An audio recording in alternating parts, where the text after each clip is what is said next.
Welcome to Like Mother, Like Murder. I am Rachel. And I'm Heather. We bring you the good, The badass. and the crime. This is Like Mother, Like Murder.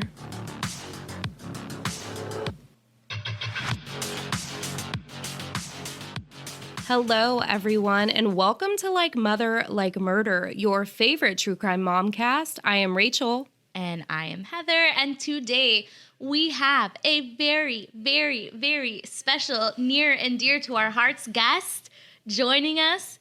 It's been a long time coming, honestly, for her to come over to the LMLM podcast.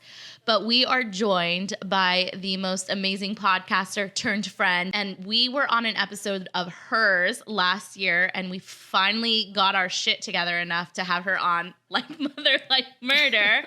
But we are joined by the amazing Kaydra Brannon, host of Perplexity, a mystery podcast. Kaydra, thank you for being here. Please say hi to everyone so they can hear your beautiful voice. Oh my gosh, thank you so much. Hi, Heather. Hi, Rachel. Hi, everyone. I'm so excited to be here. We're thrilled for you to be here and be joining us. So today our case is a little outside our normal, I think, Momcast coverage. And we specifically chose this case because we knew it would kind of more fit Kaydra's vibe. It's still definitely Momcast. This is definitely on both sides a mom-related crime. But for our listeners who have different curiosities, if you're not already a listener of Kaydra and you know what her vibe is, but we're talking about, this is an extremely perplexing tale, I have to say, kind of as a little bit of a segue into getting into it and just, a general question as well. Kaydra, where do you stand when it comes to vampires? It's like, do I believe in them? Like, what? I don't even. I guess just like, that's Yeah, you can start there. You can start with, do you believe in them? That. Okay, so in terms of like them being mythical beings, no, I tend to be pretty skeptical. But as far as like people who believe that they are vampires and that drink blood, like that's absolutely a thing. I mean, I grew up with a dad who loved Bram Stoker and like read that to me. So I know Bram Stoker, I know Dracula. How old were you when he was reading that to you? I was probably in elementary school. Yeah. Oh, man. And now he does my intros and outros for my show. I know, I love it. He's got a great voice. It works. He does voiceover for a living, so. That's awesome. Okay. Well, if that doesn't give our listeners, a little bit of a, no pun intended, but if that doesn't give you a taste for what we're going to get into today, here we go.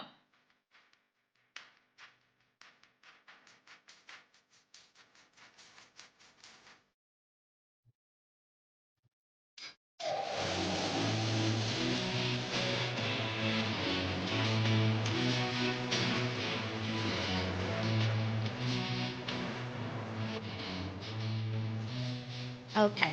I do want to just say that there is a major listener discretion today. Lots of trigger warnings. We will be discussing child abuse, both physical and sexual, substance use and abuse, animal cruelty, murder. If you couldn't quite get it at the beginning of the episode, this is a case discussing vampirism. So it's got some of the occult in it, and it does include cutting one's arm and drinking the blood. So if that is not your thing, you probably don't want to listen to this episode. We'll catch you next week. To clarify, I hope this is nobody's thing that is listening to this. It's true. But very true. You guys know what Heather means. Yes. Thank you for the clarification, because yes, to each your own, but that's a little much. Yes. Yeah. So Rachel, why don't you start us off with some background info? So we're going to start off with the Wendorf family background. Richard James Wendorf, also known as Rick, was born on July 3rd, 1947 in Oshkosh, Wisconsin. Naomi Ruth Adams was born on November 4th, 1942, in Harts, West Virginia. The two eventually found each other, fell in love, got married, and started a family. At the time of the crime in November of 1996, Richard was 49 years old, and he was a warehouse manager, and Ruth was a little older. She was 54 and was a volunteer, so she was a stay-at-home mom, and she was a volunteer at the Eustis High School in the city that they were living in, Eustis, Florida. Their eldest daughter, Jennifer, was 17 years old, and their youngest daughter, Heather, was 15. Growing up, they tried to remain this tight-knit family unit. They planned family vacations and put their daughters in extracurricular activities. Jennifer, the older daughter, she was more of the outgoing type. She was a cheerleader and very involved. And Heather, she was known to be more of the artistic type and more introverted. For anyone following along on YouTube, we do have a slideshow. So if you're listening on the podcast, on your streaming podcast, you might want to go to YouTube so that you can see this as well. But we do have pictures as we are talking about this. Something was always missing for Heather, though, the youngest daughter. She was interested in things that her family did not understand. And her morbid curiosities would in time lead her down a path straight to another teenage boy, Rod Ferrell, and his vampirism ways. Also, Kaydra, I saw you go, when you heard Rod Ferrell. Oh, that's quite an interesting name. First name is, okay, I guess it's short for, no, I guess it's short for Roderick, but to go by Rod is a choice. Yeah. Right. Yeah. So Rod Ferrell, he was born in Murray, Kentucky. That's about 100 miles northwest of Nashville, Tennessee. And he was raised mainly by his young mother, Sandra Gibson. So much of the information that we find about Ferrell's childhood, including information about his mom, was all presented at different trials that occurred throughout this process. During the trial, Sandra Gibson, his mom, was not painted in a warm, motherly glow. Gibson and Ferrell's lives were, for lack of a better word, just unstable. Gibson was in and out of relationships and was dealing with substance use herself and some other personality disorders. While I never found official diagnoses, a lot of the expert witnesses did testify to that. And she was also a self-admitted sex worker. I know a lot of people have very strong opinions about sex work, but I think one thing we can agree on is that if a young child is exposed to that kind of life, along with all the other issues related to, his mom's kind of transient lifestyle and back and forth with boyfriends and moving a lot, as well as the substance abuse, this is not a very healthy environment for a child. Right. It's just not stable. Exactly. So later, Ferrell's defense attorney will really lean into this, depicting his mom as, and this is a quote, mentally ill parent, former prostitute, and cult member who tried to solicit a 14-year-old boy for sex in a vampire initiation rite, end quote. Okay. There's a lot going on in that sentence. I see your face, Kaydra. Yes. We will definitely be unpacking that. I'll talk some of that through a little later, but yeah. And where's the father in this picture? Do we know? Great question. So while Ferrell's mom did not seem to be the ideal parent, neither was his father. So during the trial, an expert would testify that in an interview with Sandra Gibson, she had claimed that as a young infant, Roderick Ferrell had been physically abused by his biological father, and both Rod's parents were both teen parents, and they actually got married 9 days after Ferrell was born. Oh. But then what could go wrong? Well, I'll tell you, because in a few weeks they broke up. Shock. Yeah, major shocker. So his father did not spend time with him when he was growing up. Okay. He ended up getting into the military. Like I said, they divorced, he split, and the father actually said the last time, and he refers to his son as the child. He says the last time he saw the child was when Ferrell was about 8 years old. Okay. Yeah.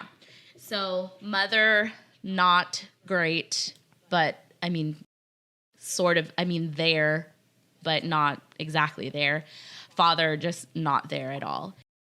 The next thing I'm going to say, I do want to just provide a bit of a trigger warning. This is some child sexual abuse.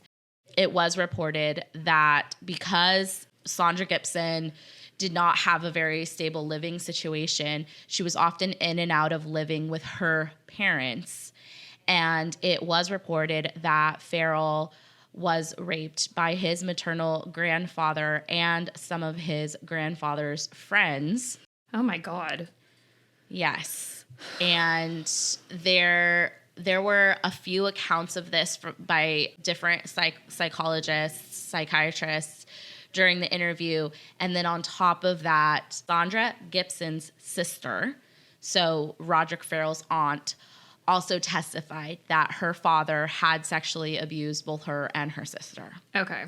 There's a lot going on already. I mean, this kid just didn't have a chance. No. Definitely not. Like I mentioned before, it was a very transient lifestyle, lots of moving. So mother and son reportedly moved between Murray, Kentucky and Eustis, Florida, which is about 40 miles northwest of Orlando. And they were moving back and forth between the two places after Gibson's parents, so the grandparents, had moved to that area when Roderick Ferrell was around 10 years old. Him and his mom were living there. And he lived there for actually a while until about 9th, 10th grade. And when he was in 9th grade, he met a classmate. They had a class together. And she would testify that he was a mellow, laid-back person, which you can imagine by everything I've discussed. Not a great environment.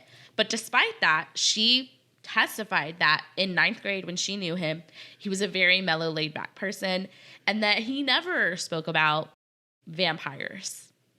Well, I mean, he could have also been internalizing a lot of things and been very, like, withdrawn, quiet, you know? Just because he's mellow doesn't mean that he's emotionally... Not an internal... Right, he's not emotionally regulated. Right. Exactly. And we will come to see that I believe that was the case. So he was there until about 9th grade. But then in December of 1995, him and his mother, they moved back to Murray, Kentucky. While he was there, Ferrell actually started living with his grandparents again. His mother actually briefly moved to Michigan with her new husband. Oh. Yeah. And this was another very short-lived marriage, thank goodness, because court documents indicated that this latest husband was not only physically and mentally abusive, but he was also supplying this young teenager, 9th grade, what are you, 13, 14? He was supplying him with drugs. Wow, okay. He moved back to Kentucky. His mom had moved to Michigan.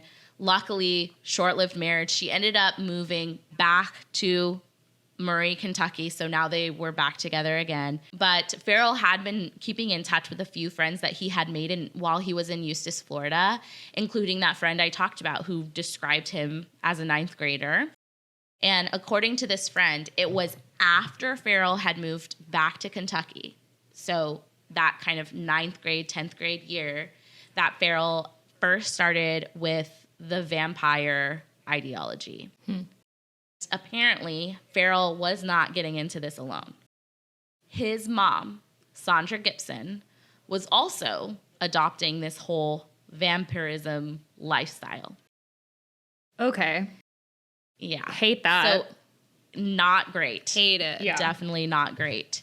So he was a normal kid, living life as best he could with the very, very unstable upbringing. He moves back to Murray, Kentucky, and things start changing. He and his mother are getting into this vampirism.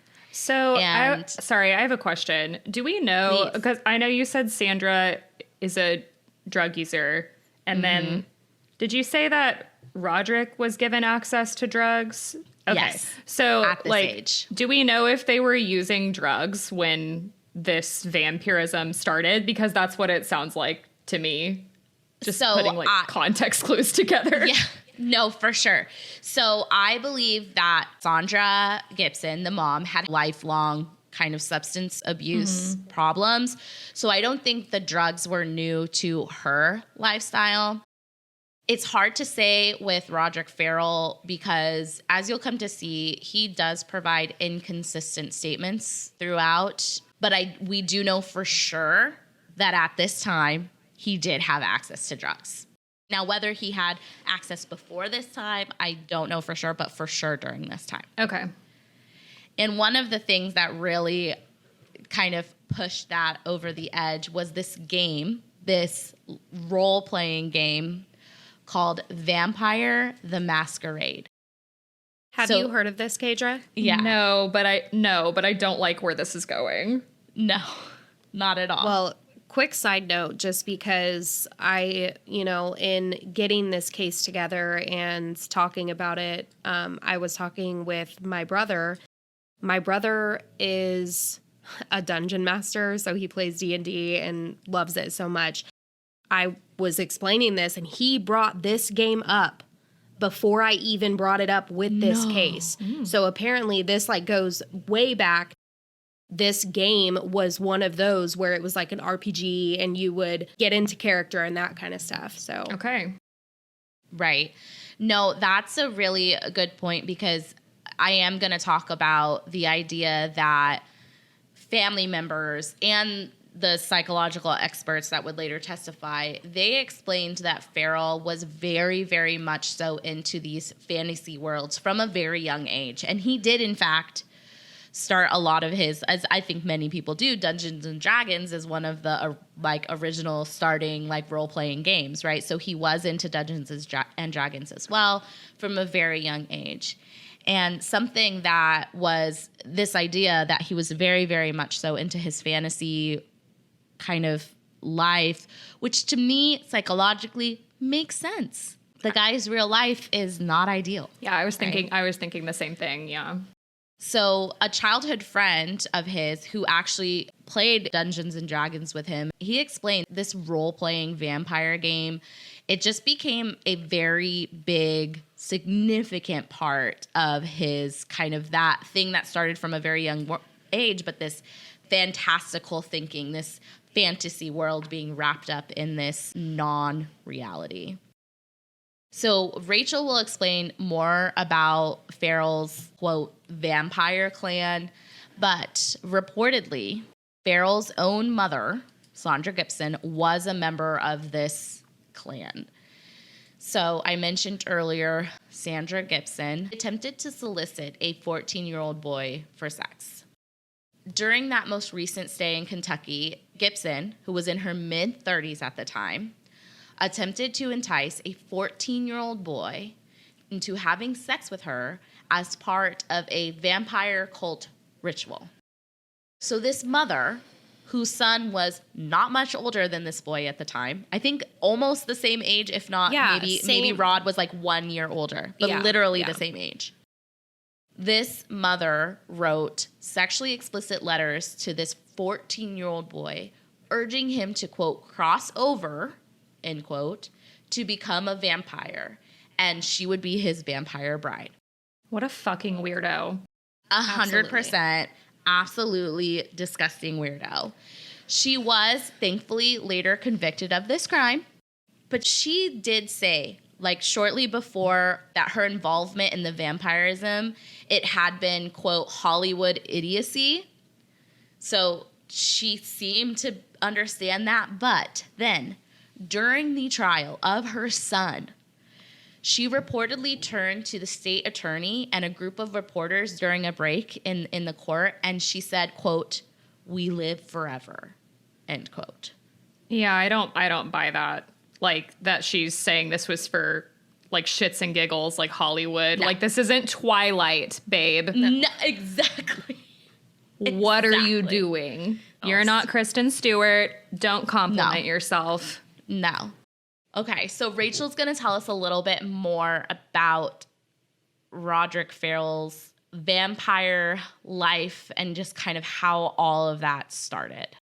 I'm going to be talking about a lot of things right now. There are a lot of names, a lot of people, and a lot going on. I'm It's one ready. of the- with my notebook. Everything that Heather just told you is absolutely bizarre, and it definitely shows how he had it rough, and it just gets worse. So, Murray, Kentucky is a small town located in the belt buckle of the Bible Belt. There was a church for every 300 residents. They didn't sell alcohol. It was a religious small town, and Rod, amongst others, was viewed in a very negative light. Because yes, kids will be kids. You can have this fascination into the dark, the unknown, the twisted. You can be different. You can be into vampirism, into it, or claim you're a vampire maybe. But as soon as you harm animals and harm others or go above and beyond that, you're shit. Mm-hmm.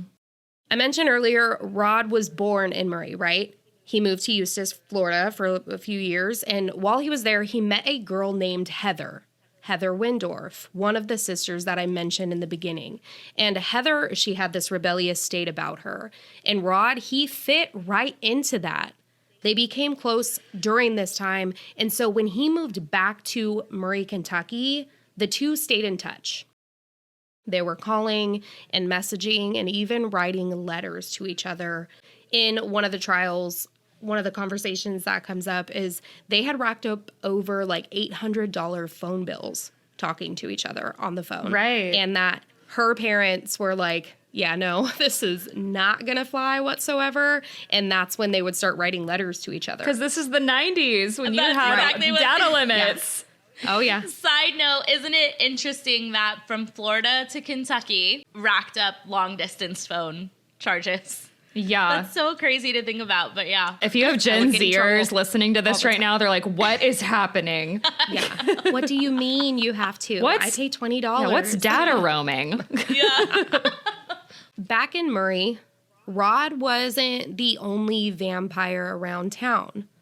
In September of 1995, he met a boy that went by the name Jaden in school. And they didn't really get along at first, and they saw each other as rivals in a way. But over time, they befriended one another because Jaden was heavy on this vampire life as well. He actually already had a vampire clan that followed him and his ways.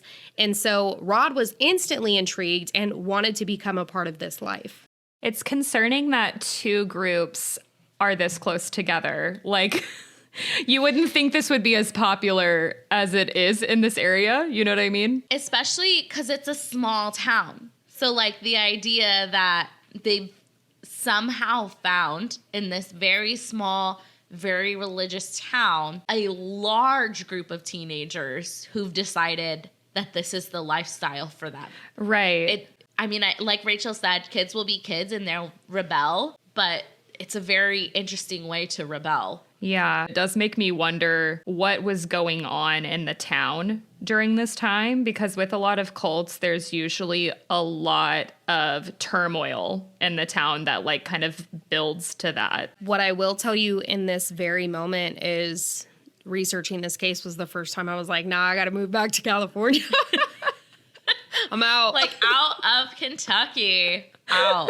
I'm not doing it. Is it a spoiler if you tell me if they're still active? No spoiler. And It's a yes and they're not. yeah. Right, It's a yes right. and no. It's a yes and no. But Yeah. like the Yeah. cult itself. Okay. Not theirs. There is like vampirism and Oh, sure. Yeah.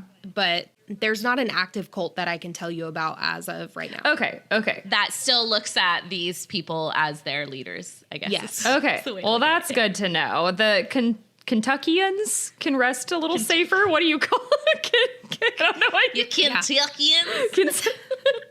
what do you call yourselves, Rachel? I don't even know. No, I still please have no call it idea. that. Please call it that. A witness who had earlier testified to Ferrell as a regular kid says that she saw him the summer after he moved back to Kentucky. She explained his physical appearance had drastically changed. No longer a red-headed teenager, which the pictures that we had showed earlier kind of showed like his red hair, I think, mullet, if I'm correct. His hair was now dyed black. He wore dark eye makeup and was dressed all in black down to his fingernail polish. The witness said he looked like Marilyn Manson. He had cuts on his arms from his wrist all the way up his arm in varying degrees of healing. During this time, things at home for Rod were escalating, and it was something that Sandra was not able to control or deal with. It's said that she tried to get him help. I'm unsure. Did she now? Yeah, okay. I know. We are right there with you. Yeah, we had the same conversation about that. You gonna go take him to see Grandpa again? Yeah, exactly. Okay. Take him to see Grandpa or offer him drugs? Or are you serious? Because aren't you the one who introduced this to him and started all of this in the first place? So, like I said, I'm unsure of what ways that she tried to do so, but different things happened in the home that were not okay to her. Such as she had walked into Rod's room one of the days and he had cut himself from his stomach all the way up to his chin. Wow. And was just letting the blood seep out. He had accumulated different weapons and like metal chains and hooks and things that he had displayed all over his room. At this point, she had pretty much said like enough is enough and kicked him out. So Rod left and he moved in with Jaden just for a little bit. But at this point, he moved in with Jaden, who is the one that was the head of this vampire clan. One thing that we do want to say is like throughout all the documents, it is said Sandra took him to go see a counselor for like a 15-minute like consultation. And that was it. And then they never showed up again. Anytime there would be any kind of like run-in with the law, she tended to like downplay the issues. Now, whether that was because she believed it wasn't that big of a deal or whether that's because she wanted to save face in front of whoever she might have been talking to, in my opinion, any of the quote-unquote help she tried to give her son was half-hearted. Eventually, she gets to the point where she doesn't even want to deal with it anymore. And keep in mind, at this point, he's literally like 15 years old. She's just like, fine, just get out. Speaking as a mother, I can only imagine the internal conflict you deal with if your child is going through things like this, especially knowing what the childhood was like. But if your kind of first thing is like, fine, I just can't deal with it, and you kick your kid out of the house instead of doing everything you possibly could to get that child the help, then that's, I mean, still, they're 15. Well, you have a responsibility here. So I'm also just wondering, like, so first of all, the whole soliciting the 14-year-old thing. Right. Are we not all wondering if she assaulted her son? Mm-hmm. Like, I have a lot of questions. I don't think that she got him help. And I think that part of why she didn't is because she would have had CPS poking around her house and they would have found all kinds of stuff. Did she lose custody of him? Because she should have when that whole thing came out. Like, right. That's shocking. Yeah. I will say that the conviction of that came out right around the time Roderick Ferrell himself was going kind of through trial. So all of it was kind of around the same. But one thing I didn't mention, the 14-year-old boy that she tried to solicit was the younger brother of Jaden. Jaden had his vampire clan. He brought Rod into their lives. And in time, he did a full ritual to turn Rod into a vampire. This ceremony was called crossing over. So they met at a gravesite. They would cut themselves in their shoulder enough to have blood coming out enough, and they would suck the blood from the other members. In their view, This was pledging themselves to the vampire ways and becoming a vampire, because exchanging blood is the highest form of commitment. This made them family and was a bond like no other. That's one way to look at it. I don't look at it like that. And yeah, no, neither do I. Watch there's all the hands going up. vampires like come for us and these I know. comments. Please. Well, Hey, I talked about it earlier, and I said that you can be into certain things. You can have certain interests, and you can role play, and you can even believe you're a vampire, for okay? it. Because here's the thing. Jaden, one of the quotes that Jaden talks about is that vampires, they are not supposed to murder people. They are not supposed to be killing. The blood is to transform and cross over and live forever. I'm not coming for the ones who don't be murdering. and Rachel like kind of hit the nail on the head. Jaden had one view of vampirism and what his clan and their rituals meant to him. And as is the case a lot of times, what we will see is that Roderick Ferrell took this to an extreme. This vampire cult that was started and formed by Jaden, it grew and grew, and it was known and talked about around town. Rumors started escalating about the kids who would go to the cemetery and drink each other's blood, have sexual rituals, take or do drugs. But that's the thing. They weren't just rumors. So they changed their names. So even Jaden, that is not his real name. His name is Jaden Murphy. I'm going by Right? What the fuck? Okay. I made the choice to just stick with their vampire names for this because I would have had to go back and forth on so many names. No, it's way too confusing. We're going by vampire names for this one. Yeah. But some did keep their real names. From my understanding, Jaden's clan turned cult was him, Rod, Gabriel, Raven, and Angelique. This was like the main core group. And there were others, but things drastically changed in this group. Jaden, in interviews, like after the crime, talks about the falling out with Rod and what happened to create this wedge between the two. He's very open about him and his vampire ways. And I know I just mentioned this. One of those things was the fact that he was not there for the killing of other people.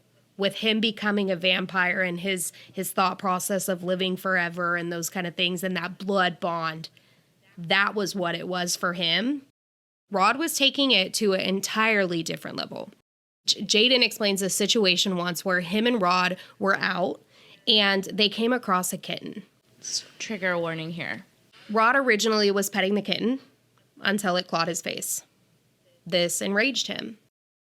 He grabbed the kitten, forcefully pushed it to the ground, causing struggle to breathe in this kitten, until he picked it up by the neck, whipping it towards a tree, snapping its body, until the kitten was laying there, gasping for air, and Rod was standing there laughing, and Jaden was in disbelief of, like, what just happened. This was not something Jaden was about or up for, and so this, amongst a few other things, was the beginning of the end for him. Oh, that would just be the immediate end for me. Agreed. So this is the other thing is like, I feel like in cults, it's really hard to get, and I'm sure y'all know this too, but it's really hard to get the true story because, you know, like Jaden is saying all of this, but he's not really a reliable source in my opinion, you know? Right. But wow. Exactly. And the hard thing is later on, a lot of what comes out specifically about Rod comes from the trial and a lot of interviews he had with like different child psychology and psychiatry experts. And he was known to not tell the truth. Okay. But one thing I know is what makes up a psychopath, and torturing animals is one of those things. For sure. Another situation, because like I said, and you said that should have been the end of it, but it was not, was one where Jaden heard that Rod was saying awful things about his girlfriend. Jaden went to Rod's house to confront him about it. He walked straight into his room, grabbed Rod by the neck, choked him up against a wall until Rod slowly began to lose the ability to breathe. Once Jaden let go, Rod told him that he better leave because he would kill him. Well, I mean, I think that's fair, though.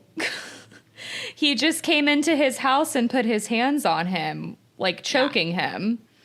Yeah. So, see, that's a perfect example of, like, this is not the most reliable source. No. Right. No. This is like East Coast, West Coast, but the vampire version. Vampire. Oh my God. This is it crazy. totally is. Battle of the Vampires. Because we haven't even got into the second clan yet, so we're still on clan number There's one. a second clan? Oh, yes, my dear. Oh my God. So because of this, because Jaden left and that was that, the two of them were done. That didn't change the fact, though, that Rod, in his mind, Kaydra, and everyone listening, was this 500-year-old vampire. Of course. He explained that he had been sired as a vampire and had started a clan called, he called it the Jaden clan, Heather? That's what I read, that he called it the Jaden clan. Now, I'm sorry, that even shocked me just now, Rachel's because in I do not disbelief. remember. I don't remember him calling his clan the Jaden clan, and if he did, that's even crazier. so this is where one of the witnesses who testified at trial, I swear she said that he had started a clan, call it the Jaden clan. That's crazy. How Because he unoriginal. also had told her, I know, right? This is totally a bitch slap across Jaden's face after separating. I just do not remember that fact at all. It's so now just- it's I'm from, like, everyone, that's obviously, we will crazy. link everything. I need But to go if check my own sources. If you go to Court TV, you guys, it is absolutely, yeah, you can watch it all. you can literally watch the entire trial, the hours and hours and hours of it. And yes, it's from 1998, so it's grainy and sometimes there's literally someone in front of the camera. And it's insane to hear these people talking in real time. I mean, on video, but at the time of what this was like. It's insane. This new group consisted of Rod, a guy named Michael, Scott, Charity, and Dana. They didn't fit in. They weren't accepted or welcome in Murray, Kentucky. This is just one of those other groups that happened in this town because of their lack of, I guess, other friendships. And so many of these people are coming from broken homes, from very, very poor upbringings, and they just wanted this family. And this is the one they choose to have. They made another choice, another poor choice. Murray, Kentucky was not for them anymore. No one wanted them there, let me tell you, and they didn't want to be there. And what better place to go if you are into the vampire lifestyle other than New Orleans? New Orleans. Say it. New Orleans. Nolans. Nolans. There you Nolans. go. Ferrell's group's taste for the morbid continued to grow. In October of 1996, Trigger warning. Ferrell and one of his associates vandalized the Murray-Callaway County Animal Shelter, killing 2 puppies in gruesome fashion and releasing dozens of dogs. An animal shelter worker arrived when she had pulled up. All of the dogs were like out on the property, just kind of roaming. So she's thinking, what in the world just happened? And when she went around the property to see what was going on in a field by the shelter, the puppies had been mutilated, dismembered, gutted, drained of their blood, and absolutely tortured. The then sheriff theorized that those responsible and these disgusting acts were, quote, related to some kind of cult activity, end quote. Which a lot of times is wrong. Like when we go into Heather, satanic panic stuff. Yep. But in this case, it was absolutely accurate, and they're clearly escalating. So Ferrell, Rod, and his friend that were there, and 10 other individuals in this group were all held accountable for this. Wow. He faced charges of animal cruelty, criminal attempt to commit burglary, and criminal trespassing. I said that like a Kentuckian. Just Trespassing in the holler. Wait, so how did they know it was them? How'd they get caught? I tried to find how they got caught. I couldn't find it, but he did face the charges of it. A few weeks after this is when Ferrell and the other 3 members of his clan that you see in front of you, they would take a fated road trip to Eustis, Florida. So, Heather, before you get into those, there was another member, Michael, who he did not go with them on this trip. His mom had actually put him into a treatment center because he was struggling, and she took the steps that were very necessary to get him help. And so he did not go on this trip, and that I will assume, because it was very hard to find anything on him, I will assume he is doing better and thriving in life. Yeah, I mean, it's hard to know because I'm assuming he was a minor when this happened, but hey, wow. So a parent who actually helped their child. Yeah. Haven't seen much of that in this case so far. No. So that's kind of the lead up. That's kind of some of the stuff to get you familiar with Rod and that life. And now Heather is going to take you into the crime. So like we mentioned, Rod and the 3 other members of his clan, they decided they were going to take a road trip down to Eustis, Florida. And specifically, they were doing this to meet up with Heather Wendorf. So Rachel mentioned earlier that Heather and Roderick Ferrell had kept in touch, racking up phone bills, and they continued to write letters. And throughout their communication with each other, Heather specifically told Rod that she was being sexually abused by her father.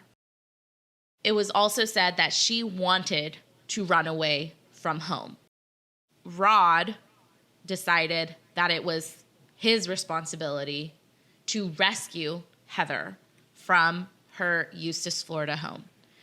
They all get in Scott Anderson's mom's car and they start driving down to, because they're young. At this point, 3 of them are 16, and I believe, is it Dana who's 19? I think just one of the girls was 19. And I didn't know she was 19. I didn't know that she was old. Yeah, older. 3 of them were 16, one of them was 19, all teenagers, all very young. And what they planned to do was go rescue Heather from Eustis, Florida, and then they were going to drive to New Orleans, where they hoped to live together in their happy vampire clan. Okay? With what money? Well, that is exactly the question. The witness, the one that we've been talking about a lot, she was one of the first people to testify in the trial. The night before this whole thing went down, when they arrived in Eustis from Kentucky, they actually went to go see her because her and Rod had kept in touch. So they went to this girl's house. So Scott Anderson was there, the 2 girls were there, and Rod told her that one of the girls was his wife and she was carrying his unborn child. The other girl was his prodigy, and Scott Anderson was his son. Okay. Yes. And he actually tried to also convince this girl to leave with them to New Orleans. Yeah, so they're recruiting. They're recruiting, exactly. Cult behavior. She luckily was like, no, I'm good. On this same night, this witness, she said, Scott Anderson said, quote, "We're gonna have some fun tomorrow night," end quote. Now, at that time, she didn't know exactly what they were referring to. But then she says that Ferrell himself said unfinished business needed to be taken care of. So when they asked the witness about this, she said to her, he needed to basically take revenge on somebody. Now, I highly, highly recommend the episode of this, Oxygen's Deadly Cults, because they interview Scott Anderson. It's kind of surreal seeing this guy so many years later, and he was 16 at the time, and it's a recent interview, and he's recalling everything that happened. But he said that before the murders, Roderick Ferrell and Heather Wendorf, they had all met up at a cemetery, of all places. And at one point, Ferrell and Heather Wendorf, they had gone off kind of to have a long private discussion in this cemetery. That discussion was to convert her. It was her crossing over. And it comes out that he says he was her father. Yeah. He became her father during this crossover period. And you have to remember, they are 16. They also had another witness who testified. Ferrell, he specifically mentioned killing the Wendorfs in the days before the murder. The next day of November 25th, 1996. Oh, great. Right around Thanksgiving. What a time. Right around, I'll tell you, it's like literally the Thanksgiving's going to be an important day. Roderick Ferrell and Scott Anderson snuck in through the unlocked garage of the Wendorf's home. At this time, the three females, Heather Wendorf herself, Charity Kesey, and Dana Cooper, they had actually taken the car and drove elsewhere. They were actually going to meet up with some of Heather's friends. And according to a mixture of reports, court documents, and a confession from Roderick Ferrell himself, this is what happened. While they were sneaking into the home through the garage, Ferrell found a crowbar to arm himself. There was a lot of talk that they were just going to rob the Wendorfs, but they wanted something to defend themselves in case something went wrong. So he first came upon the dad, Richard Wendorf, and due to the lack of defensive wounds on the body and the position of the body, it's assumed that Richard was either asleep or at the very, very least unaware of what was about to happen. Ferrell proceeded to attack Richard Wendorf with the crowbar, repeatedly bludgeoning him in the head. Reportedly, Scott Anderson is frozen in shock. In Ferrell's own words, quote, a lost puppy. And Scott Anderson, he claims that he did not know Ferrell was going to take it that far. Did you mention, or are you about to mention, that he did a bunch of drugs before he walked into that house? Well, I will talk about that. Okay. Because... All right. Sorry. Spoiler, everybody. No, not spoiler, but we don't know for sure.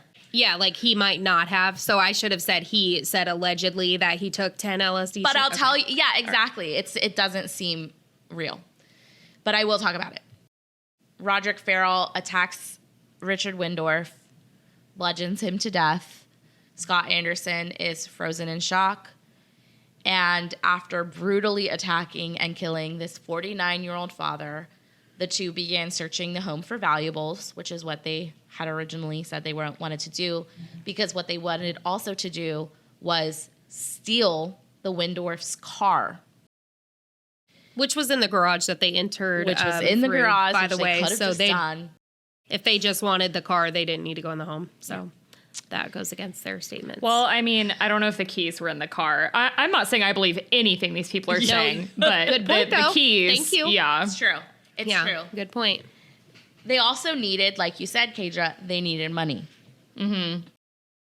So this, unfortunately, is when Naomi Ruth Queen, most people called her Ruth, when she unexpectedly came upon the scene. She'd been taking a shower in another part of the house and was obviously not expecting to find two random teen boys in her home. But Ruth was a frickin' fighter, and she reacted by throwing a scalding hot cup of coffee on Roderick Ferrell. And then she scratched the shit out of him, clawed his face up. Good. Unfortunately, it wasn't enough. Roderick Ferrell proceeded to attack Ruth, including blows to her head. So brutal that it resulted in her brainstem being severed. Oh, God. All the reports show that she had defensive wounds. She went down fighting. In statements to the Louisiana authorities and then also to Florida detectives, Roderick Ferrell took most of the blame for the crimes. He claimed, Anderson had nothing to do with it. It was all me. And he said, in fact, he thought about waiting around for Jennifer, Heather's older sister, but decided, quote, nah, why bother? Let her come home, have a mental breakdown, call the police, which I was correct, she did, end quote. What the fuck? Completely disgusting. And you can watch or you cannot because it's so ridiculously hard to watch and disgusting. There's video of him saying this, and he is so nonchalant, Proud of about it. himself. It's disgusting. I have the 911 call if you'd like to hear it. Oh, yes. I mean, I would. Who called 911? Was it Jennifer? Jennifer Yes. called 911. Oh, So let me baby. tell you this before we play it. Okay. So the couple was discovered the next morning by their 17-year-old daughter. She was only 17, Jennifer, Heather's older sister. And as you'll hear in the 911 call, she comes in. She finds her parents completely brutalized and her sister is gone. The next morning, it was still like early a.m. because she had came home and it was past her curfew. And this breaks my heart because it was past her curfew. She saw her dad laying on the couch and she tried to tippy-toe like upstairs. And then oh my God. It's like when she had came down, she had seen the blood in the kitchen. She saw her mom first and then came back to her dad. And it's just, I could not even imagine. It makes his statement so, heartbreaking. Absolutely awful. I'm going to play this, Kaydra. Hopefully you can hear it here and it will be in the episode. Okay.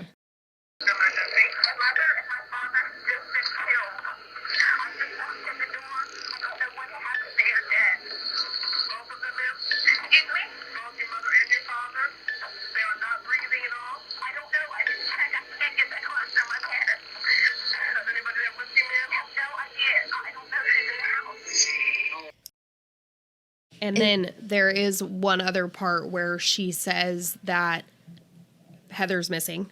Mm-hmm. She also says right afterwards that she's like, yeah, like both my parents are dead. I don't know if anyone is in this house. And my sister, she's missing. She's not here. And she's probably like thinking the worst, like they hurt my sister and, so scared for her. Like, oh my God, it's just so sad. It's super traumatizing. And Jennifer, at a later hearing, she describes, finding her parents. And she said she recalls, quote, brains scattered all over the kitchen. And then when she was talking about her dad having to be like, where did his face go? Because that's how brutal this attack was.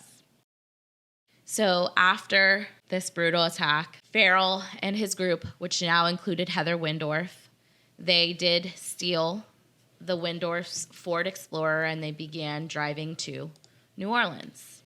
Ferrell explains that when he finally told Heather Wendorf what happened in the home, that she, quote, flipped. He said she was freaking out for like 100 miles, is what he said. But for whatever reason, she did stay with the group. They all maintain that none of the girls knew that was, even including Scott Anderson, nobody knew that that's what was going to happen. That's what they say. Even though there's evidence that states Roderick Ferrell had made it clear that he was planning on something. But now people are thoroughly freaked out, but regardless, they stayed. So now they're driving from Eustis, Florida to New Orleans. Along the way, they ditch Scott Anderson's mom's car that they had used to drive, originally drive down to Florida, but not before they swapped the license plates. And they also eventually dumped the evidence, so the crowbar, into a river along the way. The group was using a credit card that they had stolen from the Wendorfs, But eventually they ran out of money, obviously. And Kesey, one of the girls, she attempted to call her mom for money, but she ended up reaching her grandmother instead. And gotta love this grandma because she immediately called the cops. Good. I wonder what she even said to her grandma. I think she tried to leave it at, we're driving here, we need money. But this grandma, she worked with local police and they basically set up a sting so that the teens would arrive at this location where grandma was like, okay, get here, we'll get you money. And they arrived there, authorities were waiting for them, and all 5 of them were arrested without incident. And this was 3 days after the brutal murder, which just so happened to be Thanksgiving Day, 1996. Okay. Heather had claimed her dad had allegedly sexually assaulted her, right? And they had like all those text messages and calls. Did they look at those in court to see if like they had discussed a plan? So they didn't have texts, Kaydra, because it's 1996. Well, I thought you said calling they on had a landline. Oh, they had letters. Oh, duh. Sorry, I thought you said text messages, so that was in my head. I probably knew said what it you meant. earlier. I knew what you meant. Okay. So yeah, no, thank you. You're right. So there is some evidence, and I think I do mention it a little later, but I can talk about it now. Remember, I told you that Scott Anderson was at the cemetery, and he specifically remembers Roderick Ferrell and Heather Wendorf going out. Right, yeah. Now, he believes that's when Heather was like, we need to kill my parents. And there's also evidence. Someone overheard during one of the phone conversations, so I think this one was a witness statement, overheard Heather telling Roderick, my father's abusing me. You need to basically, I want to run away. The only way they'll let me go, though, is if you kill them. Okay. On top of that, Heather also reportedly had asked Jennifer, her own sister, at one point, do you ever think about, like, killing mom and dad? She probably wanted her to go with her. I wouldn't doubt it. And I think that the other thing, and Scott Anderson gets into this in his interview, he talks about Roderick Ferrell had been sexually abused as a child. Mm-hmm. When he hears that one of his friends is also being sexually abused, Scott Anderson believes that Heather knew this and she kind of played to that kind of need to be a savior, a hero, a leader, a father. Like Rachel said, he's now her father. And I think that in a weird, twisted way, he was like thinking, oh, this will be helpful. But obviously, there are a lot of ways to help a friend in need, right? But with that being said... Yeah, that ain't it. That's not it. No. There is no evidence that Heather was ever actually assaulted by her father. Mm-hmm. Despite a lot of conflicting statements, especially from Roderick Ferrell himself. I mean, this guy went back and forth on the story so many times between all the various interviews with police and then later the slew of psychological interviews he went through. He even once told a child psychiatrist that when he entered the home that he claimed that the Wendorfs were already dead. This would have been after he had confessed to police that he did it, and exactly how he did it. Sure, Jan. I know, right? Regardless of that, he did ultimately plead guilty to the murders. However, and this was the part that was very confusing to me because I'm like, I'm going through, I obviously know he went to trial, but I'm like, but he pled guilty. Why is there a trial? Because the state wasn't messing around. The state was making a case for aggravation.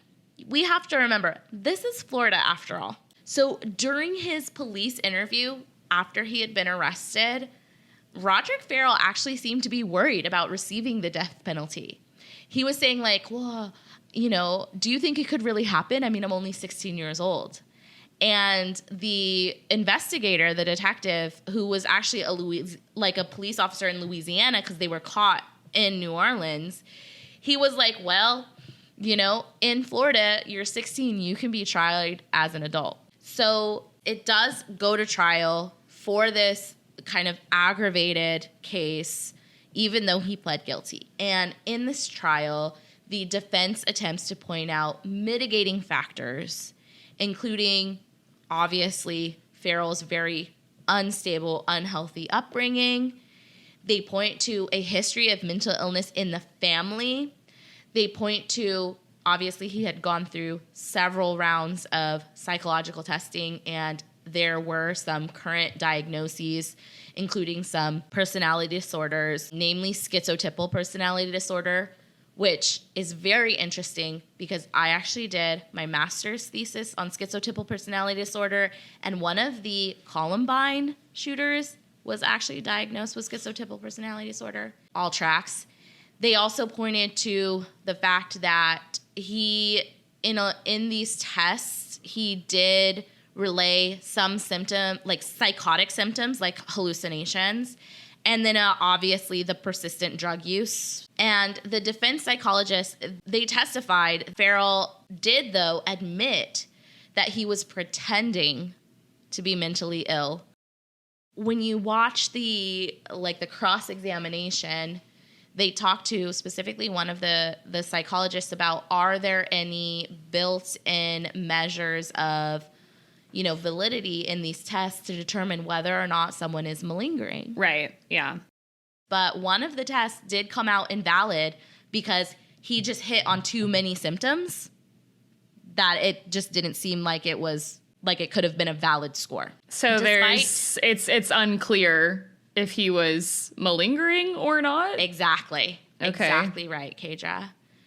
So the state continued to point to several things, though, to argue against any leniency in the case, including the premeditation of it all. There was a witness who said that Ferrell specifically spoke about killing Heather's parents. Ferrell himself said that Heather maybe never explicitly suggested that she wanted her parents dead, but she dropped hints. But Ferrell's statements we have to be very careful about.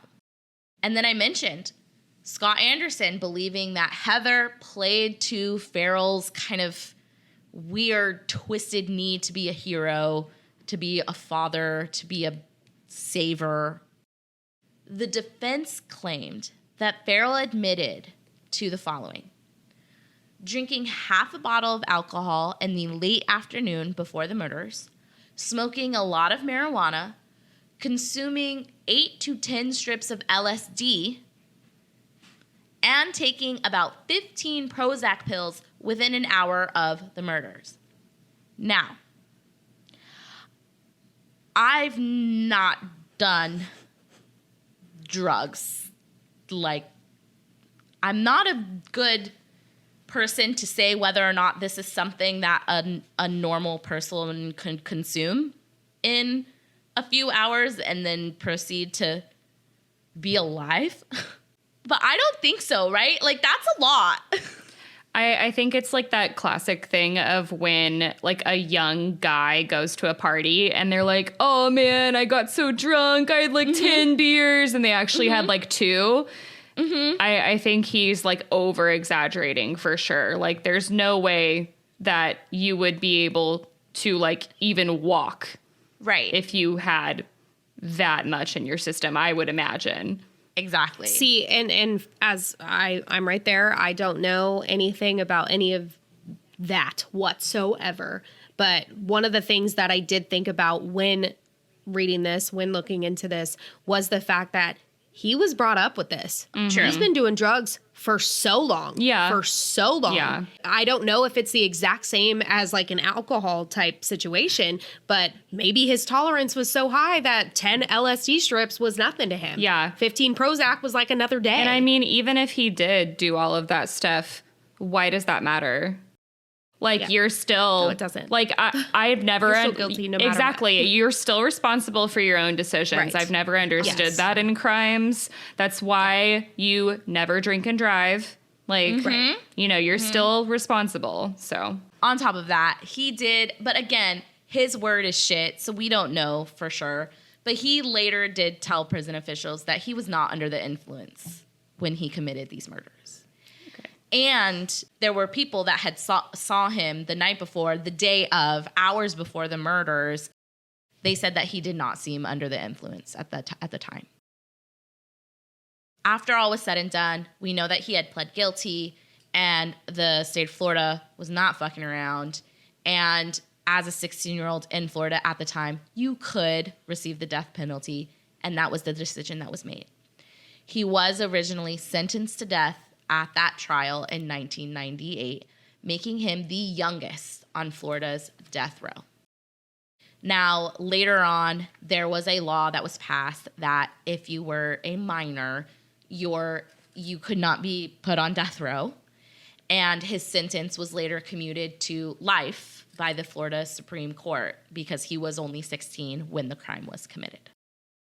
So what we know today, where things kind of stand with some of these people that we have talked about, and there's a lot of reasons, Kaydra, you had brought it up earlier, of why there's not more on certain individuals. These were minors. Mm-hmm. It was hard to find certain things, which I totally understand and get. Mm-hmm. Some people were willing to come forward and do interviews, and some were not. Sure. So this is some of the people that we were able to find, starting with Rod Ferrell himself.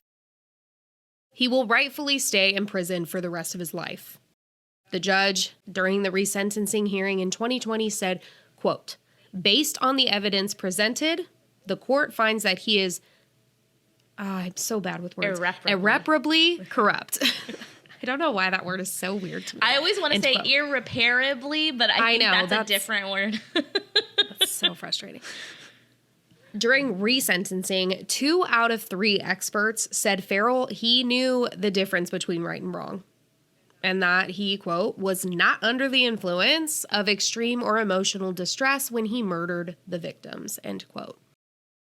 County jail officers found 2 homemade knives in his cell, and he bragged to a female officer that he could escape by attacking transportation officers. Kaydra, what I'm about to tell you, I can't wait to hear what you have to say. All right. Actually, Heather, read this because she goes off. Go. Oh my God. So this is just disgusting. He had a resentencing hearing in 2020 with which luckily just bombed. The judge, rightfully so, was like, hell no. But there were 2 women who testified at this hearing in his defense, including a woman who said she wanted to marry Ferrell. I think this was the same woman, the one who said she wanted to marry him. She was a teacher in Texas. She said she would give him a home and make sure he had a job.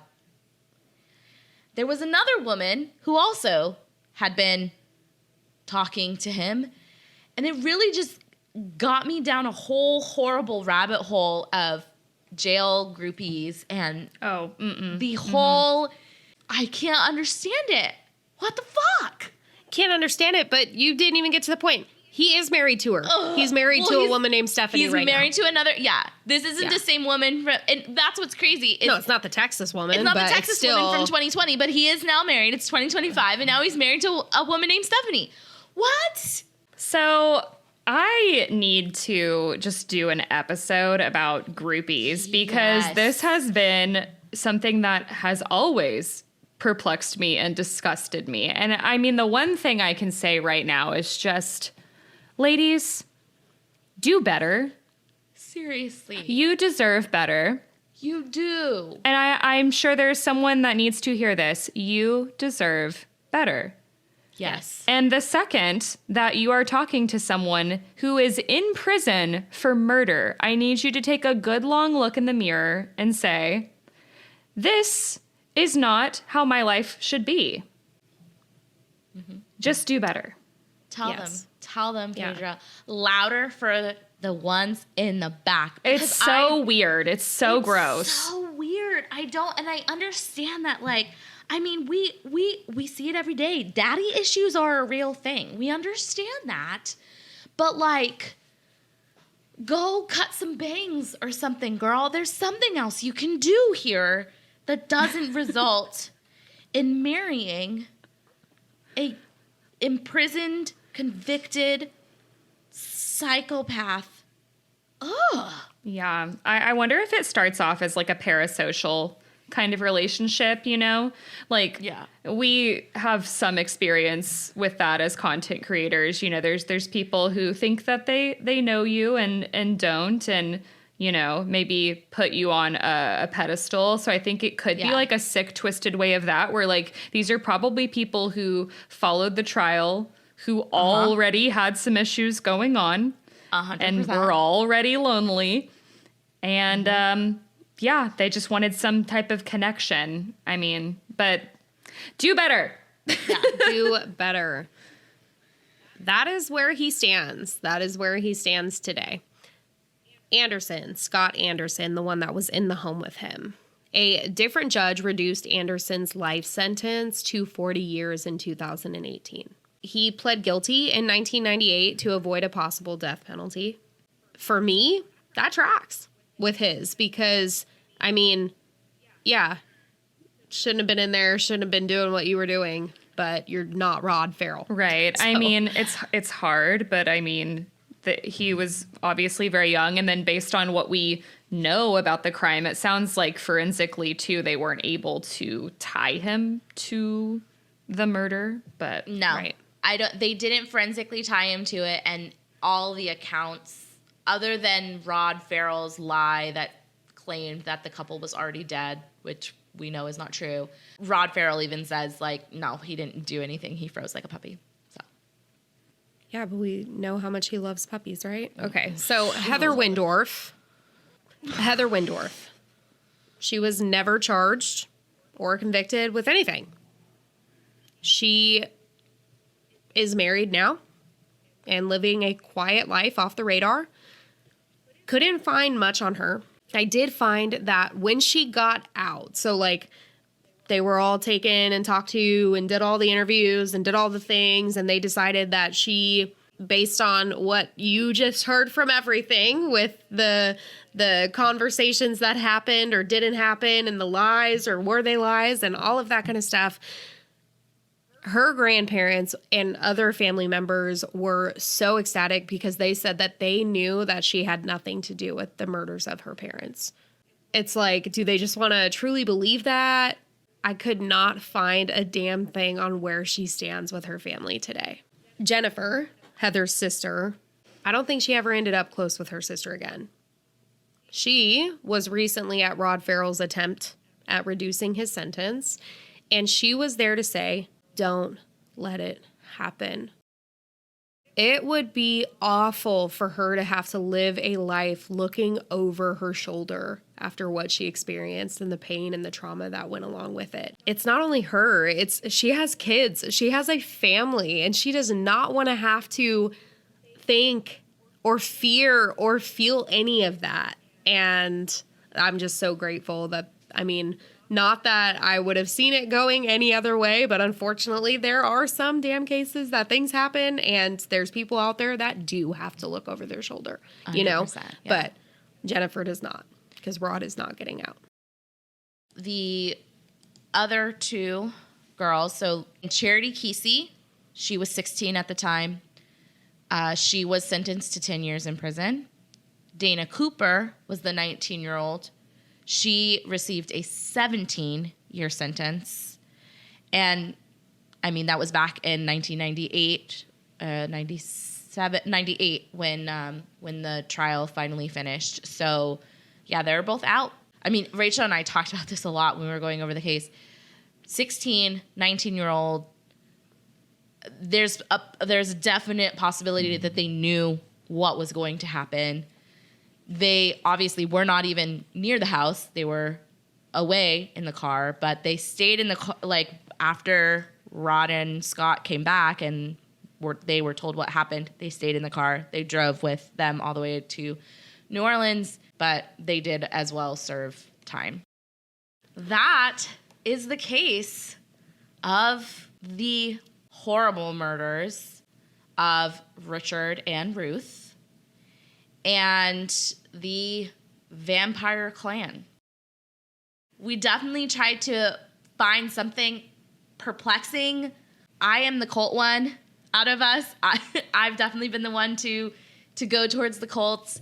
And I thought that would be a very perplexing episode to bring for you. Y'all did a great job. Have y'all covered a cult before? Yes. She has. Okay. I have. Yep. Okay, because I always feel like when I cover cults, it takes so much time and research. Oh, God, yeah. So I just wanted to say, like, good job, because that's such a big case and it's so complicated. There's so many names, and I thought y'all told it really well. But yeah, I mean, it's incredibly perplexing. And I also feel like every time I do a cult episode, those episodes, for whatever reason, get like tons of downloads. So I think there's like a morbid curiosity that a lot of people have with them. It's just crazy. Like the idea of uprooting your entire life and going and doing these like unspeakable things. And especially for it to lead to murder like this. I mean, yeah, it's incredibly devastating. I feel so awful for Jennifer. That was just heartbreaking. Oh, I know. So heartbreaking. But yeah, great job. One of the big sources that I used was Court TV, because they have the entire trial spelled out.